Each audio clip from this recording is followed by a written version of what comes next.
La semana pasada vimos el tema ¿cómo puede un cristiano ser lleno del Espíritu Santo? Y este tema no lo podía dejar porque es como quien dice la primera parte y hoy día la segunda parte. El tema de hoy día es el bautismo del Espíritu Santo. No pueden estar separados, y para una correcta comprensión bíblica de lo que esto significa. Uno de los temas más conflictivos en las iglesias evangélicas es el bautismo del Espíritu Santo. Así como en el bautismo en agua, algunas iglesias bautizan niños, otras no. Algunos bautizan por inmersión, o sea, hundimiento, otros lo hacen por aspersión o rociando el agua. De la misma manera existen algunas posiciones en cuanto al bautismo del Espíritu Santo. Y entonces la pregunta que sale y resalta es: ¿qué es el bautismo del Espíritu Santo? Y yo quiero contestar esta pregunta con una cita bíblica. Les invito a que abran sus Biblias en el libro de Hechos, capítulo 1 y el versículo 8. Para dar respuesta, ¿qué es el bautismo del Espíritu Santo?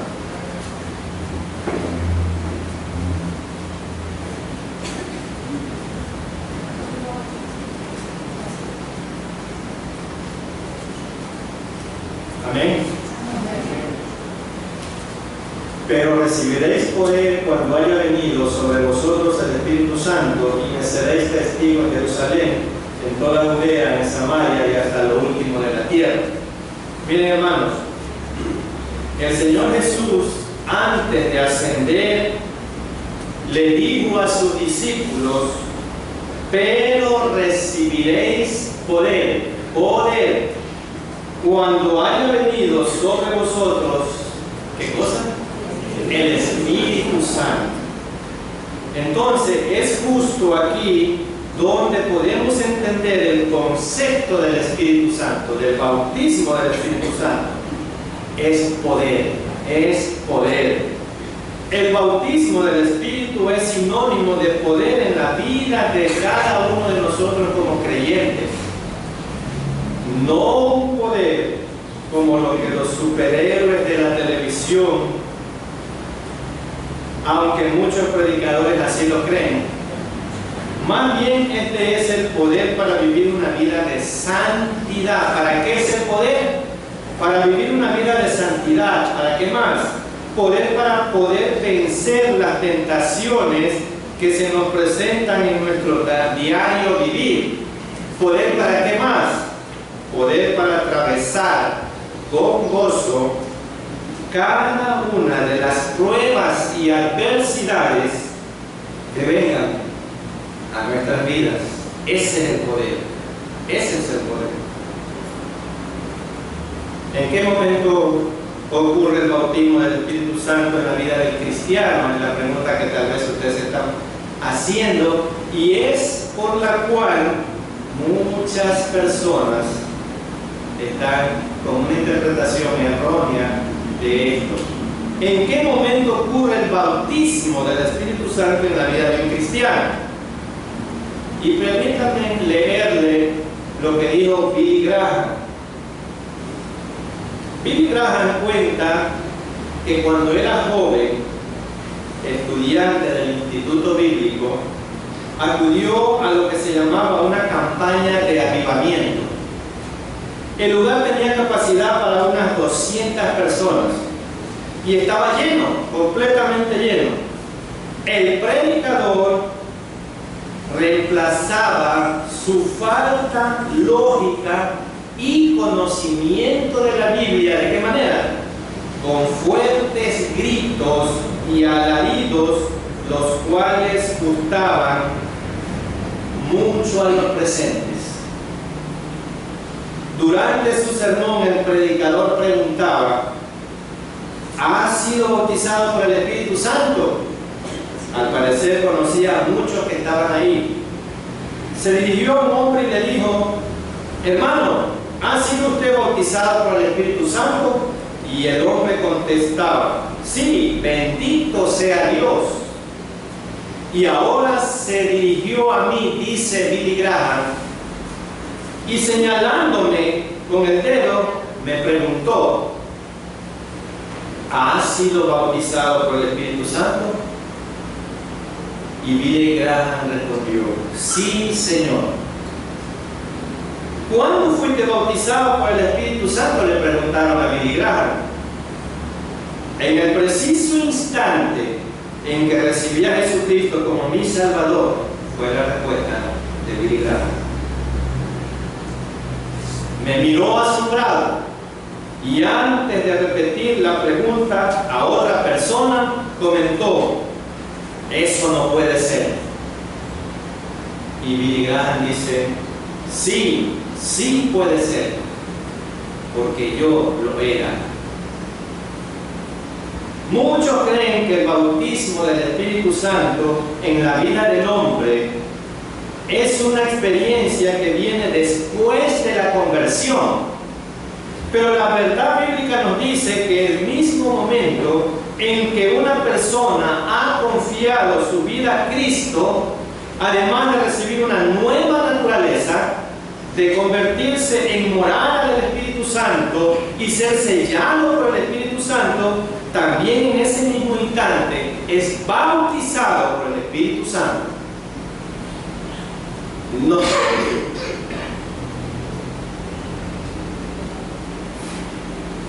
No confundamos, hermano, bautismo con llenura del Espíritu Santo. No confundamos. A continuación veremos dos casos bíblicos, como es nuestra costumbre. En el primer caso que vamos a ver, los creyentes fueron bautizados tiempo después de su conversión. Y para el segundo caso, los creyentes fueron bautizados al instante de su conversión. Y explicaremos por qué y cuál es la norma para nuestros días hoy. Y vamos a nuestro primer punto. Los creyentes de Pentecostés. Hechos capítulo 2, versículos del 1 al 4. Miren, hermano, el libro de los Hechos nos dice que cuando llegó el día del Pentecostés, los creyentes estaban juntos en un mismo sentir. No se sabe cuándo fueron ni en qué localidad estaban, aunque algunos opinan que fueron 120 que estaban en el aposento alto. Pero veamos lo que nos dice la palabra de Dios. Hechos 2, del 1 al 4. Cuando llegó el día de Pentecostés, estaban todos unánimes juntos. Miren, la primera característica como debe de estar la iglesia. Todos unánimes juntos, nos dicen unos cuantos, todos. Y de repente vino del cielo un estruendo como de un viento recio que soplaba, el cual llenó toda la casa donde estaban sentados. Y se les aparecieron lenguas repartidas como de fuego, asentándose sobre cada uno de ellos. Y fueron todos llenos del Espíritu Santo y comenzaron a hablar en otras lenguas. Hermanos, aquí la palabra lengua significa idioma. Según el Espíritu les daba que hablasen. Cuando llegó el día de Pentecostés, estaban todos unánimes juntos. Notemos que todos los que fueron llenos, bautizados por el Espíritu Santo el día de Pentecostés, ellos ya eran creyentes en Cristo, pero aún no habían sido bautizados, no habían recibido el poder. Y la pregunta es, ¿por qué? ¿Por qué razón ellos no habían recibido el poder? Y miren, atiendan un momento, hermano. Porque ellos estaban en el punto de la historia donde tenían que esperar el cumplimiento de la promesa de la venida del Espíritu Santo. Esta promesa se cumplió en Pentecostés. Es por este motivo que primero creyeron y tiempo después fueron bautizados.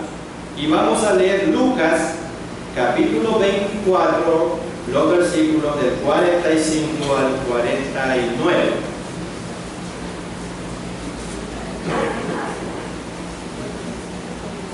Lucas 24, 45 al 49. Amén.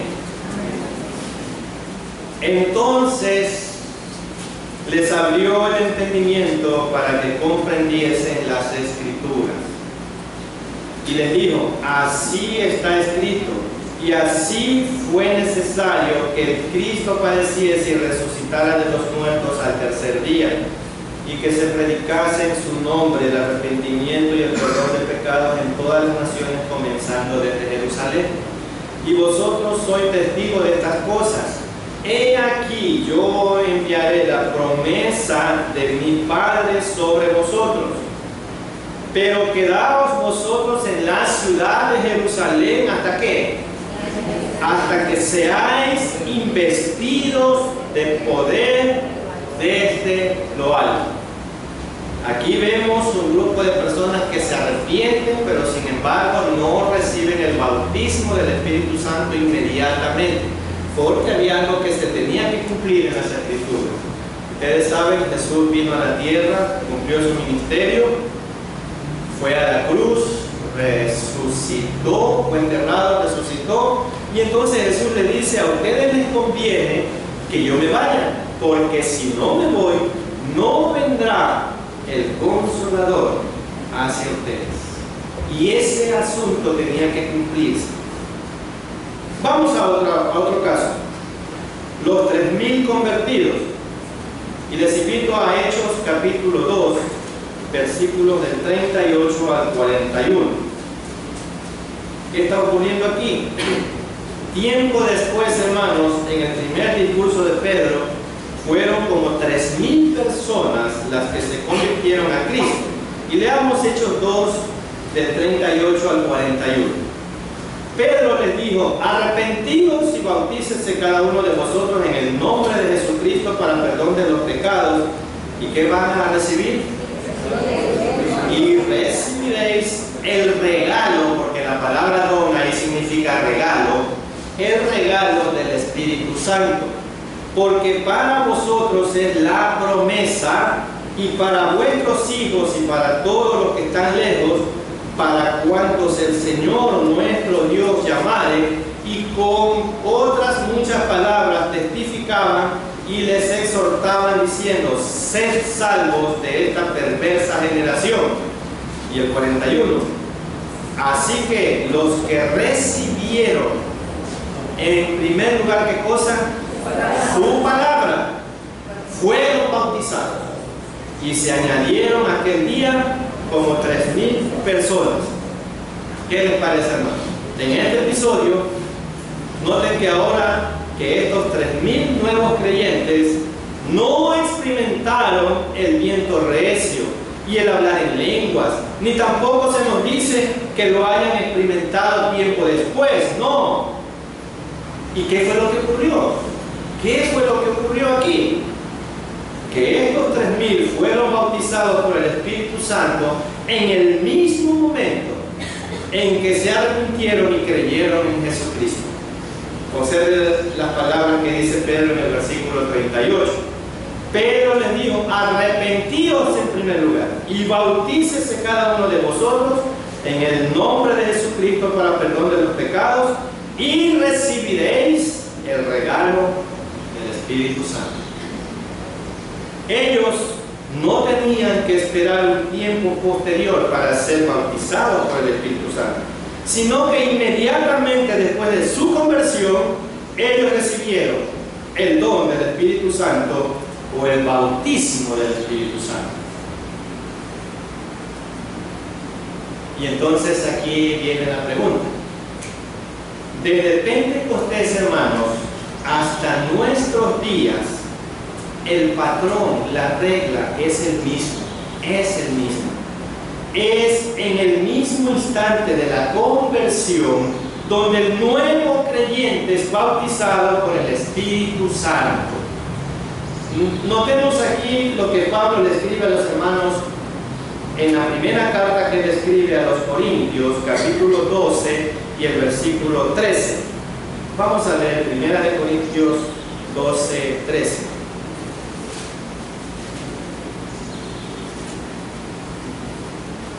Porque por un solo espíritu fuimos. ¿Eso está en presente? ¿Está en presente esa palabra? Fuimos todos bautizados en un cuerpo, sean judíos o griegos, sean esclavos o libres, y a todos se nos dio a beber de un mismo espíritu. Estaban hablando en pasado, fuimos. ¿Y cuándo fuimos? ¿Cuándo fuimos? Si está hablando con los creyentes de la iglesia de los Corintios, ellos fueron bautizados por el Espíritu Santo en el momento que se arrepintieron a Cristo. Todos bautizados. ¿Y quiénes son esos todos? Todos los creyentes, judíos, griegos, esclavos, libres, aliancistas, pentecostales, etcétera, etcétera, etcétera, hermano. Todos los creyentes hemos sido bautizados en el momento de nuestra conversión. Y vamos a nuestro segundo punto. Un concepto distorsionado de lo que es el bautismo. Vamos a analizar este punto. Lo que sucede es que hay un concepto distorsionado de lo que es el bautismo del Espíritu Santo. Se ha enseñado que una persona es bautizada por el Espíritu si ha tenido una experiencia espiritual como el hablar en lenguas, caer al piso, gritar frenéticamente y dar vuelta como trompo hasta el punto de caer peligrosamente al piso. En cierta ocasión, hermanos, el fallecido doctor Adrian Rogers dijo: nunca he hablado en lenguas, pero sí de algo estoy seguro, es de que estoy lleno del Espíritu Santo. Eso dijo el fallecido Adrian Rogers. Cierto predicador cuenta que cuando él era joven, en su iglesia, todos hablaban en lenguas, pero él no lo hacía, y por este motivo creían que no había sido bautizado por el Espíritu Santo y que no era espiritual. Esto, hermanos, es lo que está pasando hoy en día en muchas de las iglesias evangélicas. Los creyentes se sienten poco espirituales si no tienen una experiencia espiritual o sobrenatural. De allí la verdad que la mayoría se inventan lenguas o caen al piso cuando ven que al lado de él ya otro se cayó, para que de esta manera sentirse aceptado y que digan que él ha sido también bautizado por el Espíritu Santo. Muchos de estos servicios religiosos se vuelven un completo desorden y parecería que las personas, en vez de ser llenos del Espíritu Santo de Dios, están poseídos por un espíritu que no tiene nada que ver con Dios. Están poseídos por un espíritu que no tiene nada que ver con Dios. Y vamos a ver lo que dice la Biblia respecto a estas prácticas. Y les invito a que abran su Biblia en la primera carta que Pablo escribe a los Corintios, capítulo 14, y voy a leer el versículo 33.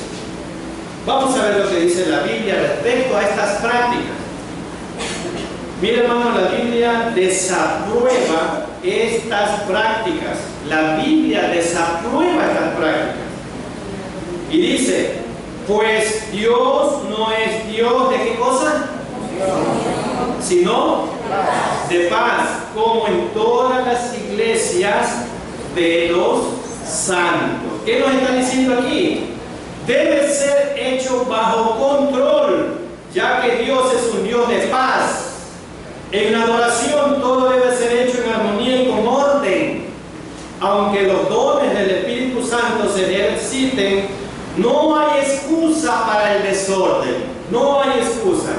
Cuando hay caos, la iglesia no permite que Dios obre a favor de los creyentes como Él quisiera.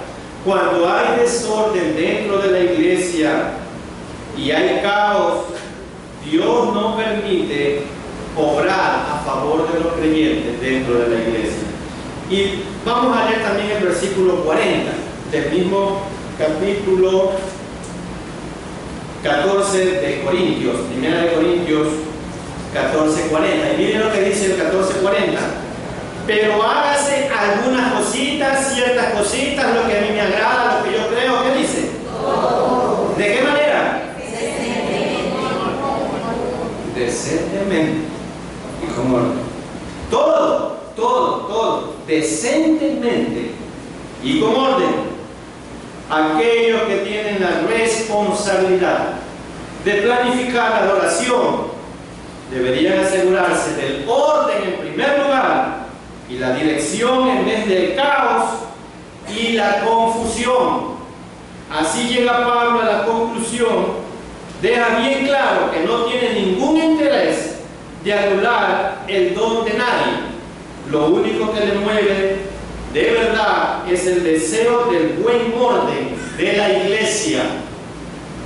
La gran regla que establece es que uno ha recibido a Dios cualquier don que posea, no para nuestro propio y exclusivo beneficio, sino que los dones de parte de Dios son para toda la iglesia. Son para toda la iglesia.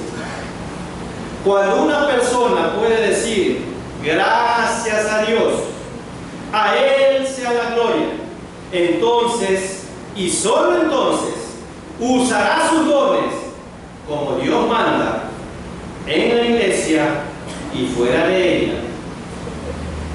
El alboroto que se hace en una iglesia en el nombre del Espíritu Santo no se llama bautismo del Espíritu Santo, es desorden y confusión.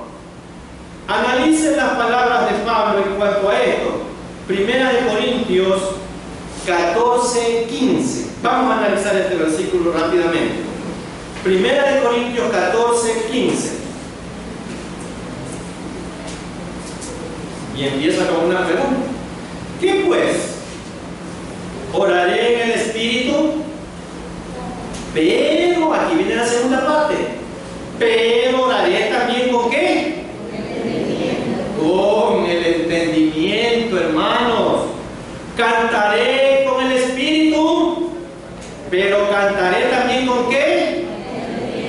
En ninguna parte de este versículo está diciendo que usted debe de cantar y formar un desorden, o usted debe de cantar, de orar y formar un desorden. No, hermano. Hay que cantar, hay que orar, pero con el entendimiento. Hay un lugar adecuado para el intelecto de la cristiandad. Tanto en la oración como en el canto, la mente y el espíritu se involucran. Al cantar podemos pasar en el significado de las palabras. Cuando volcamos nuestros sentimientos a Dios en oración, no cerramos nuestra capacidad de pensar. Cuando volcamos nuestros sentimientos a Dios en oración, no cerramos nuestra capacidad de pensar. Y eso es que muchas veces hay hermanos que porque están orando, nadie los puede interrumpir. No está quitada nuestra capacidad de pensar, y por eso hay que orar y orar bien, ser específico en lo que le pedimos a Dios. Cuando un cristiano adora a Dios, no entra en trance, a manera que no pueda controlar sus movimientos, peor su cuerpo. Las palabras de Pablo son clarísimas. Oraré con el Espíritu, pero también con el entendimiento. Cantaré en el Espíritu, pero también con el entendimiento. Y ahora vamos a ver lo que la Biblia dice dice acerca de aquellos que enseñan estas prácticas y que son muy comunes en varias iglesias. Segunda epístola de Pedro, capítulo 2, versículo 1. Segunda epístola de Pedro, capítulo 2, versículo 1. Al final de la Biblia. Pero hubo también, ¿qué ocurría ahí? Falsos profetas, ¿entre quiénes? Entre el pueblo de Dios, como habrá entre vosotros falsos maestros, que van a ser estos falsos maestros, introducirán encubiertamente, ¿qué cosas? Herejías, pero ¿de qué clase? Destructoras, y aún negarán al Señor que los rescató, trayendo sobre sí mismos destrucción repentina. En el pasado hubo falsos profetas, hermanos, entre el pueblo de Dios, así como también los habrá hoy entre nosotros. Sin que ustedes se den cuenta, ellos les darán falsas enseñanzas que los llevarán a ustedes directo a la condenación. Se atreverán incluso a negar al mismo Señor, que fue quien pagó el precio de nuestra libertad. Pero al hacerlo, ellos mismos traerán su rápida destrucción. Y miren lo que dice en el versículo 2 del capítulo 2 de la segunda epístola de Pedro. Y muchos seguirán sus disoluciones. Como están en la misma iglesia, muchos seguirán sus disoluciones, por causa de los cuales el camino de la verdad será blasfemado. Ya la Biblia nos habla, hermano, de estos problemas internos en la iglesia. Muchos seguirán en su conducta indecente, y por culpa de ellos habrá quienes hablen mal del camino de la verdad. Y el versículo 3 dice: y por avaricia harán mercadería de vosotros con palabras fingidas. Miren lo que hacen estos falsos apóstoles. Y por avaricia harán mercadería de vosotros con palabras fingidas. Sobre los tales ya de largo tiempo la condenación no se tarda, y su perdición no se duerme. Lo que en realidad quieren los falsos maestros, hermanos, es quitarles su dinero y explotarlos con engaños. Eso es lo que hacen esos falsos maestros. Pero Dios les tiene preparado a ellos su juicio desde hace mucho tiempo, y no podrán escapar del que sí los destruirá. Estos son falsos maestros que están blasfemando contra el Espíritu Santo, enseñando herejías destructoras con el fin de engañarlos y explotarlos, ya que lamentablemente muchas personas corren tras ellos porque les ofrecen nuevas experiencias, nuevas novedades. No, me voy acá. Pero la verdad es que el Evangelio de Cristo no ha cambiado. Sigue siendo el mismo Evangelio. No experiencias de circo. Si todo esto no es el bautismo del Espíritu Santo, entonces viene una pregunta: ¿cuál es la evidencia o señal de que un creyente está lleno del Espíritu Santo? Y esa pregunta usted urgentemente quiere que la respondamos. ¿Cuál es la evidencia o la señal de que un creyente está lleno del Espíritu Santo? Pero como tenemos un manual que se llama la Biblia nos va a dar la respuesta a esta pregunta, que usted la tiene en su mente. Ahora bien, hermanos, si todo esto no constituye el bautismo santo, en la vida de un creyente, entonces, ¿qué constituye? ¿Cuál es la verdadera evidencia o señal de que una persona está llena del Espíritu Santo? Y vamos a responder. En este momento debemos hacer una diferencia, hermanos, entre el bautismo y la llenura del Espíritu Santo, que no son iguales. No nos confundamos. Ya hemos dicho que todo cristiano ha sido bautizado por el Espíritu Santo en el momento de su conversión. Pero aunque todos los cristianos hemos sido bautizados, no todos hemos sido llenos del Espíritu Santo. Y aquí está el asunto. Vamos a Efesios 5:18. Efesios 5:18.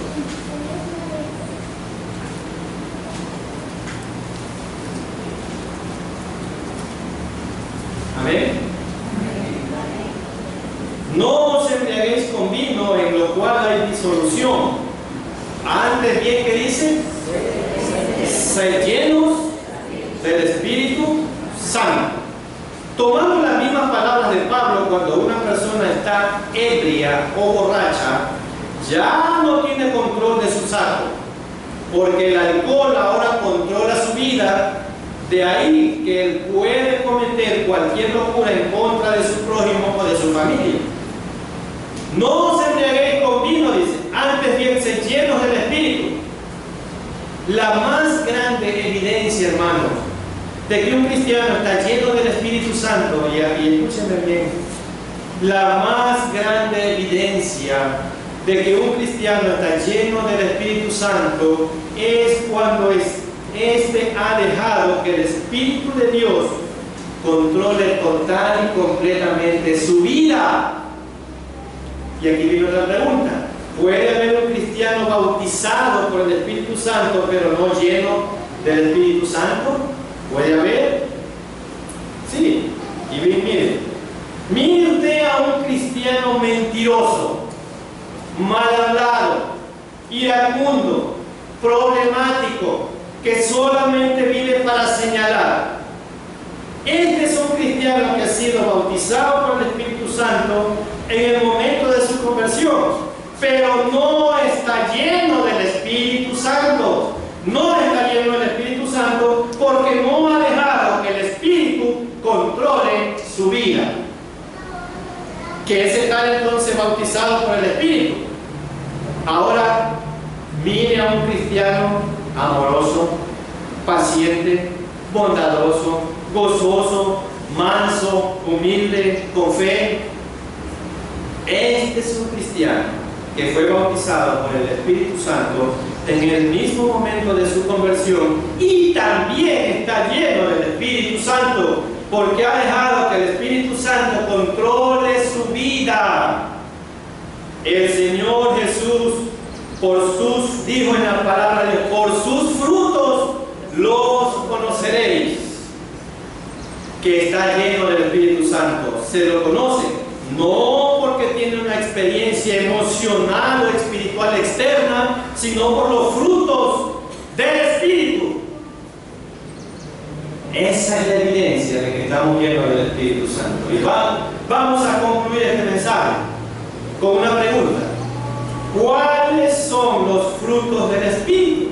Si queremos estar llenos del Espíritu Santo, ¿cuáles son los frutos que deben de controlarnos? Gálatas 5, 22 al 25. Esto lo vamos a utilizar como una conclusión. ¿Cuáles son los frutos del Espíritu Santo que evidencian que estoy lleno y bautizado del Espíritu Santo? Y Gálatas 5, 22 al 25 dice: más el fruto, el resultado del Espíritu, que es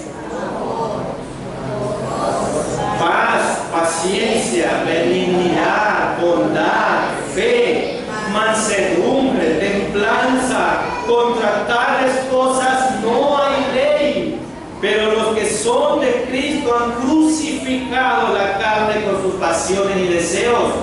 Si vivimos por el Espíritu, andemos por el Espíritu. Entonces, lo que evidencia si somos o no llenos del Espíritu Santo es los frutos del Espíritu Santo. Santo en nuestras vidas. Amor, gozo, paz, paciencia, benignidad, mansedumbre, templanza. Eso tiene que vivir en nosotros y de esta manera estamos evidenciando que estamos bautizados por el Espíritu Santo. ¿Cómo lo aplicamos? Deseo aplicar este mensaje con las palabras que Pablo dijo en la primera carta que él escribió a los Corintios, capítulo 14 y el versículo 15. Primera de Corintios 14, 15. Amén. ¿Qué pues? Oraré con el Espíritu, pero oraré también con el entendimiento. Cantaré con el Espíritu, pero cantaré también con el entendimiento. ¿Qué nos está diciendo Pablo aquí? Oraré con el Espíritu, pero oraré también con el entendimiento, o sea, con la voluntad, con la mente. Cantaré con el Espíritu, pero también cantaré con el entendimiento. Hermanos, en la iglesia de Cristo debemos aprender a hacer las cosas con entendimiento, recordando que Dios es un Dios de orden y no de desorden.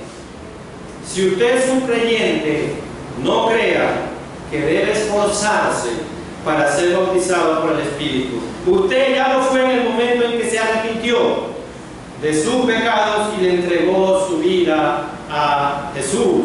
Esfuércese sí por vivir una vida llena. Esto es lo que obtiene por medio de la santidad.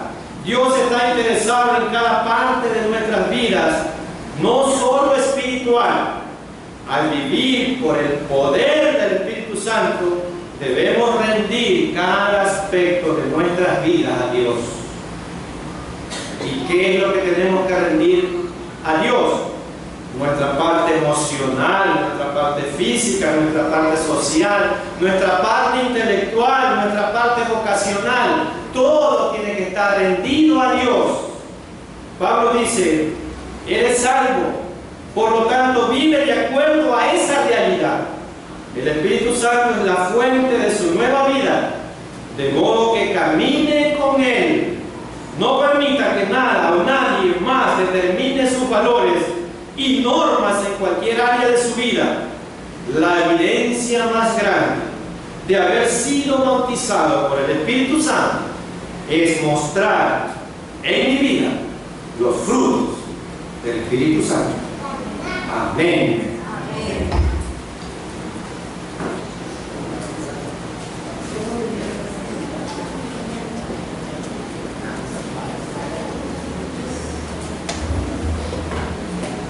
Damos gracias a Dios por su palabra expuesta en esta mañana.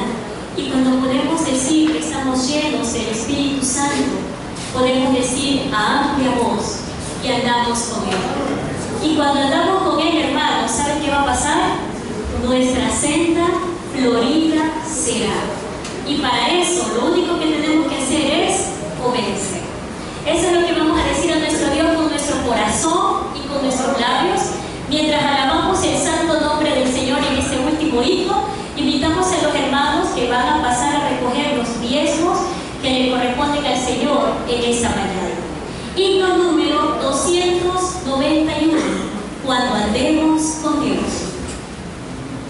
Cuando andemos con Dios,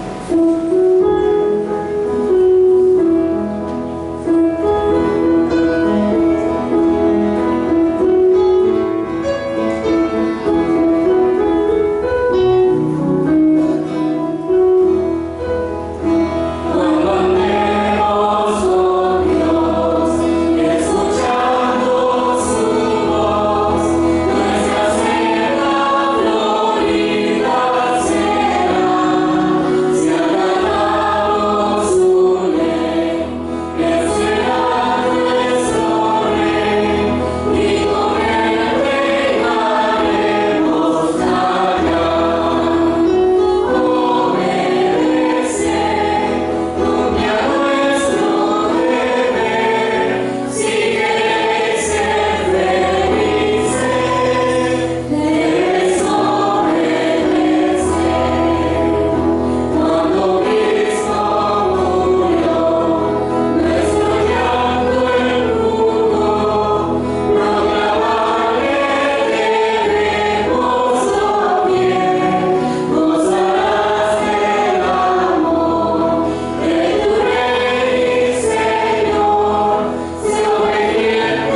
Señor nos motive, que nos lleve a obedecernos solamente a Él. Todavía, hermanos, vamos a tener unos breves anuncios. Como